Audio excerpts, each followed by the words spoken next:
आज मनोज जरांगे पाटील म्हणजे मराठा समाज हे लक्षात घ्या। प्रचारासाठी फिरायचं काम पडणार नाही। हे मराठे तुमचा प्रचार करतील, जे आरक्षण देतील, जे आरक्षणाच्या बाजूने उघड भूमिका देतील त्यांच्या पाठीशी आम्ही मराठे। तर तुम्हाला सांगतो त्या 48 पैकी 48 खासदाराला बी गुलाल लागू देत नव्हता आम्ही, पण आमच्या दादांनी ती भूमिका घेतली नाही, राजकीय भूमिका नव्हती। डंकेची चोट पर सांगतो, ज्याला बोलून पाहायचं असेल त्याने बोलून पहा, मनोज जरांगे पाटील त्याला उत्तर देतील। पण सरकारने फसवणूक केली। आता तुम्ही म्हणताय की विरोधी पक्षाचे नेते बोलत नाहीत म्हणून तुम्ही त्यांच्यावर टीका करत नाही, पण एक लोकप्रतिनिधी म्हणून त्यांनी पाठिंबा किंवा विरोध तरी स्पष्टपणे दाखवायला पाहिजे। 100% तुमच्या मताशी मी सहमत आहे। जे विरोधी पक्षाचे लोक आहेत त्यांना तर आम्ही हे करीतच नाही, कारण काय त्यांना टार्गेट करायचं कारणच नाही। आणि जर उमेदवार द्यायचे तर मग आता हे सगळे आमचे कॉम्पिटिटर होतील ना, म्हणजे सगळे पक्ष 10-11 पक्ष, त्याच्यामुळे आम्हाला त्यांना बोलून मोठं करायचंच नाही आहे। आणि त्यांना माहिती आहे की जर मराठा समाजाच्या आरक्षणाच्या किंवा मनोज जरांगे पाटलाच्या विरोधात बोलले तर त्यांना आहे ते 10-5 हजार मतदान ते बी पडणार नाही, त्याच्यामुळं ते विरोधात बोलूच शकत नाही। आणि बोलले तर जरांगे पाटील काही कोणाचं घेऊन खाल्लेले नाही। डंकेची चोट पर सांगतो, ज्याला बोलून पाहायचं असेल त्याने बोलून पहा, मनोज जरांगे पाटील त्याला उत्तर देतील। आणि भाजपचे जे प्रवक्ते जे मनोज जरांगे पाटील यांना टार्गेट करते, तुम्ही स्पष्ट पत्रकार परिषदमध्ये सांगा मराठा समाजाला आम्ही आरक्षण देऊ शकत नाही, मग आम्ही बघू। तुम्ही फक्त काय करतायत, पत्रकार परिषद घेता, वेगवेगळ्या टायमिंगला प्रवक्ते नेमले, पण ते कशासाठी फक्त मनोज जरांगे पाटील यांना टार्गेट करायचं, पत्रकार परिषदमध्ये तेवढाच विषय घ्यायचा। तुम्ही हे सांगितलं का की आमचे मंत्री आले, आमच्या मंत्र्यांनी मनोज जरांगे पाटील यांचं उपोषण सोडलं, तर मग आम्ही इतक्या दिवसात देतो तितके दिवसात देतो, तुम्ही उपोषण सोडायच्या वेळेस सांगितलं होतं।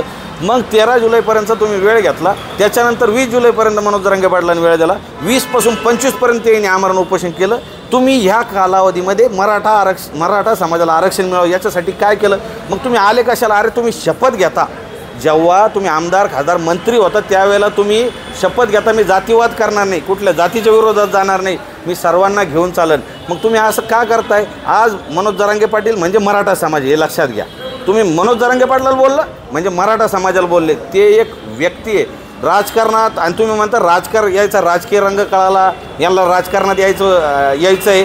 अहो यायचं असतं ना, तर तुम्हाला सांगतो त्या 48 पैकी 48 खासदाराला बी गुलाल लागू देत नव्हता आम्ही, पण आमच्या दादांनी ती भूमिका घेतली नाही, राजकीय भूमिका नव्हती। आणि जनतेपुढं आमच्या समाज बांधवांपुढं पर्याय नव्हता। या निवडणुकीमध्ये लोकसभेच्या फक्त मराठ्यांनी मतदान नाही केलं, मुस्लिमांनी, धनगरांनी, दलितांनी, ओबीसींनी सगळ्यांनी मनोज जरांगे पाटील यांचा शब्द मानला। आणि हे जे आपण चित्र बघितलं त्यावेळेला पर्याय नव्हता, आणि राजकीय भूमिका घ्यायची असती तर ती घेतली असती लोकसभेची। पण आता तुम्हाला सांगतो, अजूनही आजची पत्रकार परिषद बघा, त्यांनी स्पष्ट सांगितलं मला अजूनही राजकारणात यायचं नाही, तुम्ही अजूनही भूमिका घ्या। स्पष्टपणे क्लिअर सांगू राहिले ते, तुम्ही भूमिका घ्या। तुम्हाला एक सांगतो, जेवढा विरोध आम्ही तुम्हाला केला सरकार म्हणून, तुम्हाला सांगतो त्याच्या 10 पट हजारो लाखो JCB तुमच्यावर पुष्पवृष्टी आम्ही करू, गुलालं उधळू, सडा रांगोळी, त्या दिवशी दिवाळी। आणि तुम्हाला कुणालाही एकाही मंत्र्याला आमदाराला मतदारसंघामध्ये प्रचारासाठी फिरायचं काम पडणार नाही। हे मराठे तुमचा प्रचार करतील, जे आरक्षण देतील, जे आरक्षणाच्या बाजूने उघड भूमिका देतील त्यांच्या पाठीशी आम्ही मराठे स्टार प्रचारक म्हणून काम करू। आता तुम्ही सांगितलं की पवारांचा संबंध नेमका कुठे येतो हे स्पष्ट करून दाखवा, बरोबर? तर मग लोकसभेला सगळ्यात जास्त फायदा शरद पवारांचा झाला म्हणून कोणीतरी हे प्रश्न उपस्थित करतायत। मग तेच सांगतो ना सर, आता तुम्हाला सगळं चित्र दिसतंय की इकडं युती होती आणि इकडं आघाडी होती। आता इकडे युतीवाल्यांनी आरक्षण दिलं नाही, म्हणजे लोकांचा जी समज होता। आणि मनोज जरांगे पाटील यांनी कुणाला मतदान करा सांगितलं नव्हतं, फक्त करेक्ट कार्यक्रम करा, आणि ज्यांनी आपल्याला आरक्षणापासून वंचित ठेवलं त्यांना मतदान करू नका। म्हणजे अगोदर म्हणजे जे विरोधी पक्षात आता सध्या महाविकास आघाडीत आहेत त्यांच्याकडूनही आरक्षण पूर्ण झालं नाही, म्हणून ते घरी बसलेले ना। सत्तेत कोण आलं? भाजप सरकार आलं। 2013ला असंच झालं, म्हणजे 2009ला असंच झालं, त्यावेळेला काँग्रेस सरकार होतं। 13ला असं झालं, 13लाही आम्ही ओरडू सांगत होतो त्या सरकारला, जी आज कंडिशन आहे की तुम्ही आरक्षण द्या नाही तर सगळे सीटं जातील, त्यांनी हलक्यात घेतलं। आलं की नाही मोदी सरकार?